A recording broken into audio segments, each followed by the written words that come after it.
Alfredo, muchas gracias por esta invitación. La profesión o la actividad de banquero es muy controvertida.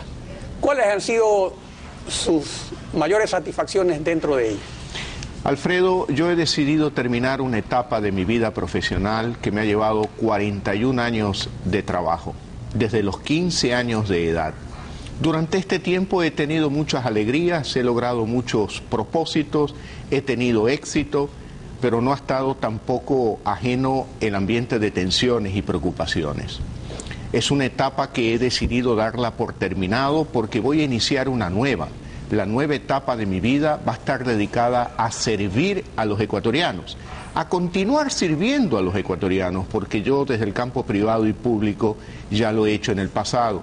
Hoy exclusivamente me voy a dedicar a servir a los ecuatorianos. Ahora, la decisión de dejar el máximo puesto ejecutivo de uno de los principales bancos del país, la determinación de dejar una actividad a la que prácticamente ha dedicado toda su vida, debe pues tener una motivación muy especial. Esto de servir es algo muy general. En realidad se va a dedicar a la política. Y si se dedica a la política, ¿cuál es su objetivo? ¿Ser el primer servidor? ¿Ser presidente de la República? Alfredo, como se lo he dicho, me voy a dedicar a servir. Para mí, el dinero no es la medida de la felicidad. Para mí, la medida de la felicidad es ser útil a los demás. Y uno puede ser útil a los demás partiendo de algo muy sencillo, dedicarse a escuchar sus problemas, sus preocupaciones, sus inquietudes, cuáles son sus sueños, cuáles son sus anhelos. A eso me voy a dedicar recorriendo el Ecuador 6 de los 7 días de la semana, para escuchar a los jóvenes ecuatorianos esa angustia que tienen de no saber a dónde van a trabajar cuando terminen sus estudios, o esa angustia de los universitarios que se están preparando y que muchas veces el empleo que consiguen no corresponde al nivel de preparación que ellos han adquirido en la universidad. Escuchar a la mujer trabajadora, a esa madre de familia abandonada con 7 hijos, que busca ser capacitada, entrenada para crear una pequeña microempresa que le permita trabajar en el hogar y cumplir el doble propósito, cuidar a sus hijos y también procurar el sustento del hogar. Ahora, pero esos recorridos por el país ya de alguna forma sí los ha realizado a través del proyecto del Banco del Barrio, que lo ha puesto justamente en contacto con esos estratos sociales, pues los banqueros no solamente tratan con los pelucones, sino con gentes de todos los estratos sociales. Así es, Alfredo, y por esos recorridos es que he podido darme cuenta que puedo servir a los ecuatorianos después de escuchar la angustia, por ejemplo, cuando recorro las zonas periféricas de Guayaquil o las zonas periféricas de Quito, aún de Manta y Cuenca, y uno ve unas casas que parecen cárceles, totalmente enrejadas, las puertas de madera y una puerta de reja, una ventana de aluminio y vidrio de madera y también una reja. Y cuando uno conversa con ellos, le dice, es que mi angustia es que me asalten, que me roben lo que tengo en mi casa. Y cuando salimos a pasear al parque, sale la mitad de la familia, porque otros deben de quedarse cuidando de los asaltos su casa. El ecuatoriano se siente inseguro, no siente que las calles le pertenecen, que los parques le pertenecen, que sus barrios le pertenecen. Tienen miedo. Pero hay una cosa, usted renuncia a la administración del banco, pero sin embargo continúa siendo el principal accionista. ¿No plantea esto un conflicto de intereses eventualmente en el caso de ser presidente de la República? Mire, Alfredo, a lo largo de 41 años, de una manera limpia y honesta, he construido un patrimonio que hoy le pertenece a mi esposa y a mis hijos. Y así como el Banco de Guayaquil fue un proyecto de vida hasta el día de hoy, pues continuará siendo el proyecto de vida de mis hijos, a quienes yo respeto su libertad, porque son jóvenes, emprendedores, responsables, maduros y serios, y tienen el derecho de continuar ellos su proyecto de vida. Ahora, existe una especie de pesimismo generalizado acerca de la posibilidad de que alguien le pueda ganar una elección a Rafael Correa, no solo por su popularidad, sino porque las nuevas reglas del juego electoral prohíben la propaganda pagada con fondos privados, solo es permitida la que igualitariamente da el Consejo Electoral a todos los candidatos, pero además el presidente Correa tampoco ha respetado ni está respetando la prohibición constitucional de no hacerse propaganda con fondos públicos, ni de no utilizar la infraestructura del Estado. Esto lo han dicho veedores internacionales, no lo digo yo. Entonces, para dejar la comodidad de la vida de banquero, donde hoy se registran los índices récord de rentabilidad, tiene que haber meditado y preparado concienzudamente lanzarse a este desafío, porque no es una cosa de la noche a la mañana. ¿Cuánto tiempo ha madurado este proyecto? ¿Es factible que el pueblo le diga en las urnas ya basta y gracias, Rafael, 6 años son suficientes? Alfredo, usted me trata como si yo fuese candidato a la presidencia de la República. Y quiero ser muy directo con usted y con todos quienes nos escuchan. Yo no he tomado una decisión de ser candidato a la presidencia de la República. Y tampoco he tomado la decisión de no serlo. Lo estoy reflexionando, sí, lo estoy pensando, lo estoy considerando, pero no he tomado una decisión. El día que la tome, con gusto estaré aquí con usted, frente a todos sus oyentes, contándoles cuál es mi decisión. Por ahora me voy a dedicar a servir a tanto ecuatoriano que a esta hora ya se ha despertado con la angustia de que no sabe a dónde ir, porque no tiene un trabajo, porque no tiene ingresos para poder llevar alimentos y guardarlos en su refrigeradora. No tiene ingresos para cambiarle un par de zapatos a sus hijos. No tiene ingresos la madre de familia para comprarle un vestidito a su hija para celebrar los 15 años. Yo a esos ecuatorianos me voy a dedicar. De que según los índices, no solo del gobierno, sino de la CEPAL, la pobreza extrema ha disminuido en el país, lo cual tampoco es una gran cosa, porque es simplemente que de vivir con $1 ahora viven con $2. O sea, la situación sigue siendo grave en ese sentido. La población económicamente activa del Ecuador, tanto urbana como rural, los ecuatorianos que están en edad de trabajar, llegan a cerca de 7 millones en números redondos, 6.700.000 y algo. ¿Cuántos están afiliados a la Seguridad Social? Alrededor de 2.300.000. Esa diferencia, ¿en qué se constituye? Desempleo más empleo informal, y la informalidad es un empleo precario, que no le da tranquilidad y estabilidad a una familia. Y he conocido a muchos comerciantes informales en el Ecuador, muchos jóvenes y también muchos maduros, que no están previendo su futuro en materia de jubilación, cuidado médico, el cuidado de la educación de sus hijos. Por lo tanto, ahí tiene usted un indicador que le demuestra que en el Ecuador se necesita crear trabajo, crear empleo, y no simplemente el empleo como representativo de un ingreso, el empleo representativo como la oportunidad que tiene una persona de lograr sus sueños, de lograr con gran ilusión las metas Ahora, de ellos y sus familias. Todavía no ha tomado la determinación de lanzarse a candidato, incluso para eso hay que cumplir ciertos requisitos legales, pero está hablando como un potencial candidato.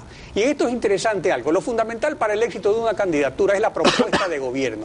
Y entonces el pesimismo político que existe es porque realmente el presidente Correa hasta ahora no se ha enfrentado a ninguna propuesta. Él se ha enfrentado a la oposición, que es otra cosa. Y políticamente una cosa es hacer oposición que le corresponde a la Asamblea, pero eso no implica que una oposición proponga un plan de gobierno, pero sí le corresponde a un candidato y usted realmente de alguna forma lo está planteando. ¿Qué es lo que usted le propondría entonces al pueblo ecuatoriano en caso de ser candidato a presidente de la República? No me gusta contestar preguntas hipotéticas sobre situaciones hipotéticas, pero en este caso lo que le voy a decir que como ecuatoriano a mí me preocupa la unidad de los ecuatorianos. Y yo creo que el objetivo de lucha de los 14,5 millones de ecuatorianos no es contra una persona, es contra la pobreza en el Ecuador, contra esa pobreza que en muchos casos impide que los niños vayan a las escuelas, o que si lo van, se retiren al segundo o tercer año. Esa pobreza que impide que muchos ecuatorianos no tengan oportunidades para alcanzar sus sueños y sus ilusiones. Y sueños los más básicos, como llenar de alimentos la refrigeradora. ¿Cuánto ecuatoriano he conocido yo en mis recorridos, como por ejemplo Joffre, un ecuatoriano de 42 años, que vive en Colinas de Salinas, un asentamiento urbano entre Libertad y Salinas, esposa, 2 hijos. A los 42 años Joffre nunca ha tenido un empleo formal, nunca ha estado afiliado a la Seguridad Social, sostiene a su familia a base del cachuelo. Cuando hay ingresos comen, cuando no hay ingresos no comen. Cuando hablé con la esposa de Joffre me dijo: don Guillermo, cuando llega la hora de comer me voy al área de la casa, no a la cocina. Hago ruido con los trastes para que mis hijos crean que voy a cocinar y se queden dormidos. Eso entristece a la familia. Pero esa es una realidad social que en efecto lo entristece a usted, nos entristece a todos. Hemos tenido ya 5 años de un gobierno que se ha preocupado por la cuestión social, que ha hecho grandes inversiones, pero que el propio presidente reconoce que no está satisfecho. Dentro de lo que él ha planteado, obviamente plantea un sistema en el cual tiene un rol protagonista el Estado y un rol subsidiario realmente la empresa privada. Por ejemplo, eso es fundamental, porque según lo que usted dice, en efecto, todo eso pudiera cambiar si hubiera un nuevo planteamiento respecto a una participación diferente entre el Estado y el sector privado. Yo creo que el emprendedor y los emprendimientos generan empleo, y generan empleo para todos, y sostenibles en el tiempo. Por lo tanto, creo que mi amigo Joffre, que llora por la situación de su familia, que se entristece, y que cuando le pregunté ¿cuándo lloras, Joffre?, me contestó cuando me baño, para que mis lágrimas se confundan con el agua del baño y mis pequeños no se den cuenta, para que no sufran ellos. Ese problema de Joffre se soluciona con una activa promoción de inversión local, internacional, micro, pequeña, mediana, grande, grandota, para poder crear trabajo para todos los Joffres del Ecuador, para que esos padres de familia puedan sentirse dignos y puedan ver con altura, con la frente en alto, la cara de sus hijos, y no vivan tristes, sino que vivan alegres, con la esperanza de que van a poder acceder a la propiedad, a tener una casa propia, a comprar un auto en un momento dado y a mejorar la calidad de vida de su familia. Ahora, todo eso es posible obviamente desde el gobierno. Usted tomará en el momento la oportunidad de ser candidato. En el caso de ser candidato, se debe ser candidato por un partido o por movimiento político. ¿Será usted candidato eventualmente por el movimiento Creo, con el cual incluso hoy el periódico dice que ellos también están interesados? Ellos han hecho varios recorridos nacionales, se han estructurado nacionalmente, harán unas primarias para elegir un candidato. ¿Ha recibido usted alguna propuesta de ellos? ¿Cómo está eso? Mire, Alfredo, para servir no se necesita necesariamente incursionar en la política. Yo he servido durante 41 años al Ecuador, tanto en cargos privados fundamentalmente y ocasionalmente en ciertos cargos públicos. Y uno puede servir cuando tiene ideas claras, cuando conoce los problemas, cuando con sinceridad quiere, con esas ideas, ubicar las soluciones para esos problemas.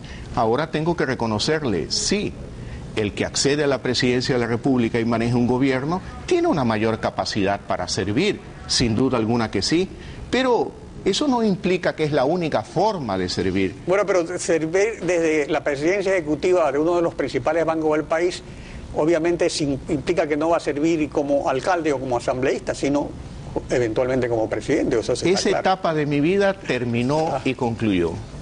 El día de hoy o el día de ayer he comenzado una nueva etapa de mi vida donde a tiempo completo me voy a dedicar a recorrer el Ecuador, a escuchar a los jóvenes, a escuchar a las madres abandonadas, a escuchar a las adolescentes, a aquellas adolescentes embarazadas que tienen que enfrentar la vida y que siendo niñas tienen que cuidar niños. Imagínese usted, aquellos ecuatorianos vulnerables, aquellos con discapacidades diferentes, aquellos que han caído en el alcoholismo y están en el esfuerzo de recuperarse de esa enfermedad, aquellos drogadictos en remisión, o aquellos cieguitos que conocí en Quito, que cuando hablé con ellos les dije, usualmente a mí, don Alfredo Pinargote, me invita a una entrevista. ¿Qué quisiera que diga a nombre de ustedes en alguna entrevista en el futuro? Me dijeron, don Guillermo, dígales que no nos traten de pobres cieguitos, que nosotros somos útiles a la sociedad, que nosotros podemos trabajar y que cuando nos ven en los buses no nos tengan miedo, que lo que estamos es cantando para poder conseguir algo de dinero y sostener a nuestras familias. Yo quiero ir a esos ecuatorianos, escucharlos y con ideas, más que con ideologías, encontrar soluciones a sus problemas. Señor Lasso, gracias por su participación en Contacto Directo. Gracias.